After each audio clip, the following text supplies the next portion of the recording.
Fireworks launched at passengers, knives at bus stops and threats to drivers. We follow the teams taking on antisocial behaviour on public transport. Antisocial behaviour can blight communities across the UK, and it can be a particular problem on public transport.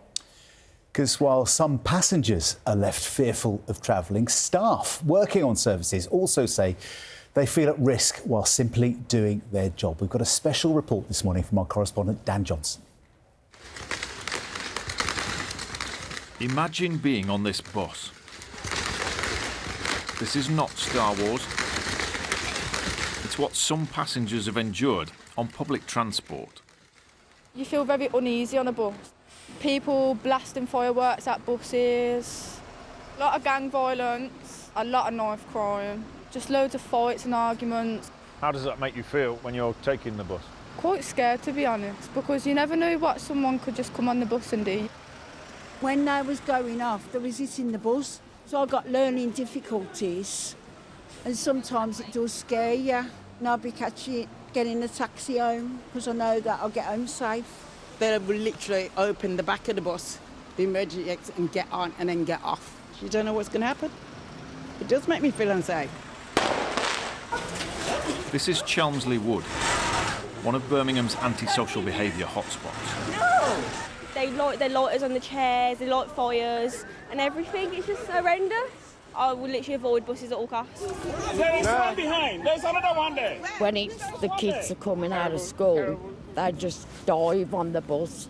When you're in a wheelchair and you're disabled and you're still waiting outside in the freezing cold and you can't get on the bus, it's wrong.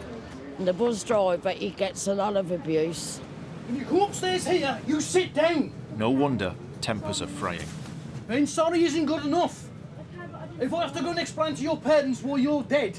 Neil has 33 years' experience. Think about it. Bit of common sense. This sort of thing typical? Yes. Every day's the same. As you can see, there's a gang of kids here now looking at me and they all want to get on the bus, but they don't want to pay. It's the same thing day in, day out. Yeah, look, see? This is what we have to put up with. No one cares. They just walk onto the bus and do what they want, when they want, how they want, and nothing's done about it. But these people are here now trying to do something about it. Do you want me to have a word? Today, there is some backup. It's up to you now. If you want to ride this bus, or you're going to mess around and... I'm not messing about. I am literally sat down. Isha is one of 13 transport safety officers across the West Midlands. You've got on this bus without paying. The driver has let you on, and he's come up here and he's given you a warning as well. Not me. I didn't do anything. I was sat down. Driver's alone on the bus. It's like he has no other support unless we are on that bus as well. They're not police officers, but they do have some powers to tackle public transport issues. On the other side of the bus station... Right, fella. Can I have a quick chat with yourself, please? They spot a face from their most wanted list. I believe you to be this male. An alleged vandal. Criminal damage on the bus? When? Back about a month ago. Oh, yeah. It was you, yeah? I don't know. Might have been. He is 13 and accused of smashing a bus shelter. If any of these details are false, OK, it's a further criminal offence. What actually happened though? Because I didn't do nothing wrong, I was just there. They take his details, but the police will have to follow it up. Can I go? Yeah. Thank you. Is that a good success? Well, someone's been identified now that can be carried through with, like I say again, with the police team. And obviously, if it alters his behaviour or you know whatever does come of it, if that happens, then yeah, obviously it's a result. So we've got access to over 5,000 fixed cameras here in the control room. And their colleagues here are keeping watch across the West Midlands transport network, passing evidence like this to the police. We've handed this footage over to them, and there's now a live, active criminal investigation. And there are results. This was last summer. The individual was identified, arrested, and received a 6-month detention and training order for brandishing that machete. We had any more direction of travel for this mile over on the Birchfield Road? They're capturing around 30 incidents every day. Person with a knife on the Birchfield Road, mate. What would you say to people then who still feel unsafe on public transport? I would hope that by seeing the cameras, learning about the Transport Safety Officer team, what the people here are actually doing for them, we're doing our utmost to try and keep them safe. But it's really important that if they do witness incidents on their journey, that they report them into us. So my message to the public is, tell us about it and we will deal with it. Get off the back of the train, you know. It's not just Birmingham, and it's not only buses. Thank you. Across the country, journeys are being disrupted and people are at risk. On Leicester's Netherhall estate, kids have been smashed on the windows on the buses. Antisocial behaviours forced the suspension of evening services. No more after this. Why is that? So at 5:30, this is the last bus. Okay. How are you feeling about that? It's bad because I finished work at 5. This is the bus that I catch to go to town. Some need a taxi, others have to walk. So scary, to be honest. Yeah, we are not safe. So many kids in this area. And causing damage as well? Yeah, they do a lot of damages. Yeah, and they intimidate people.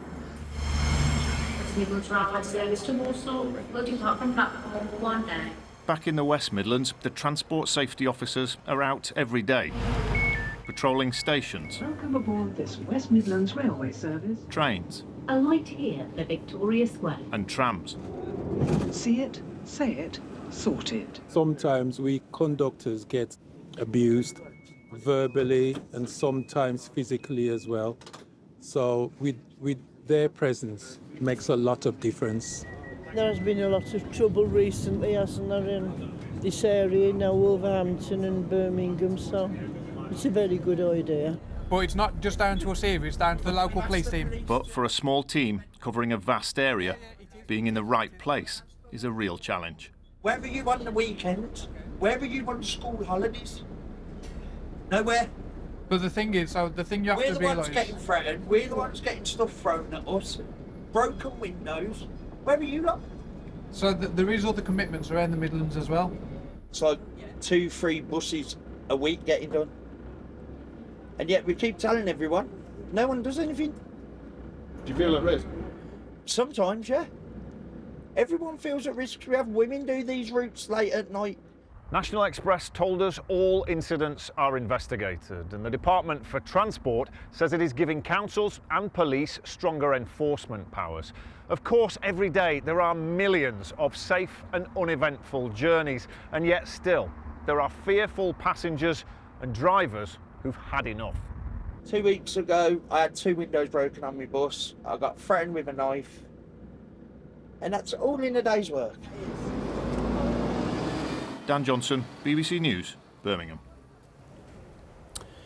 Some shocking footage. Dan joins us now on the sofa. Hey, Dan. Morning. Just the frustration that comes across from the film, from passengers, but also from staff, people on public transport, running public transport. Yeah, this is an everyday experience for some of them. I think when I went into this, starting to look at this issue, I thought perception might be more of a problem than the reality, that people think public transport is going to be more dangerous than it actually is. And that certainly is an issue. But what you get from the people who actually work on public transport is that they are experiencing this every day in certain hotspots right across the country. They know which routes are going to be a problem, which times of day are going to be really difficult, where the kids are really going to play up. And that's when they're crying out for more help in dealing with this. Yeah, so you were focused on the West Midlands.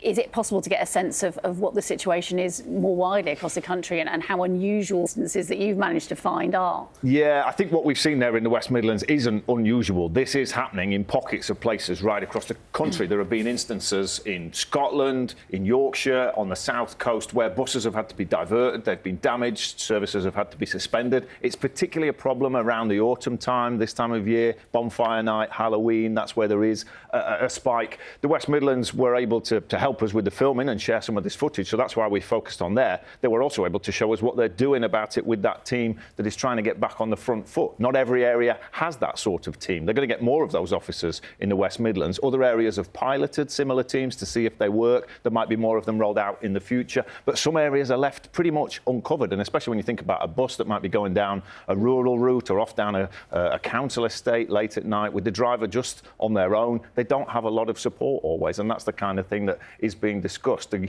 Department for Transport told us that it is rolling out more powers to give to teams like this and to try to get the police to do more like this, especially when it comes to buses.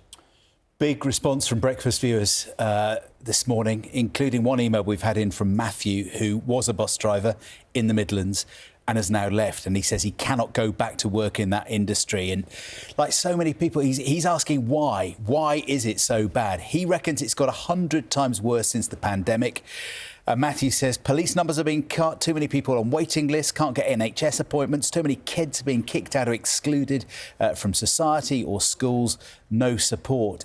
Are those the kind of themes you've been hearing on the ground? Yeah, the feeling that things had got a lot worse since the pandemic came up again and again. People said that. I don't know if that's just because the pandemic disrupted everything, so everything felt unusual after that, or people really have noticed this sort of slide in standards, respect. It comes back to parenting. Many people will say, why are these kids not able to control their behaviour? Why are they doing this? Where are the police? Why aren't they able to give more of a visible presence? That's where a team like this in the West Midlands is aimed to slot in. But you saw there how frustrating it can be for them trying to get into the right place to deal with these sorts of issues. That's why they say they want the public to report more of this stuff so that they can work out where they need to be at the right times to deal with it. And I mean, it must be terrifying being on a bus when a load of fireworks are being fired at you or people are having a fight. And I was really struck by the girl actually who was saying, look, I need to get to work, but they're effectively going to can this bus route because of this problem. So it's affecting people's ability to go to work, to go to school. Yeah, disrupting their journey. And also, if they then have to walk instead of getting the bus, they're potentially at greater risk because the kids could still be about causing problems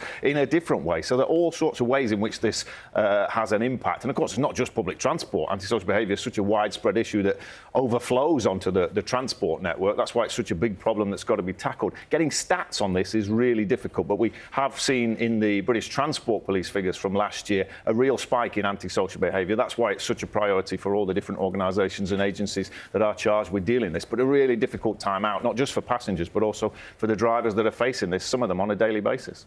Dan, thank you for your work on this.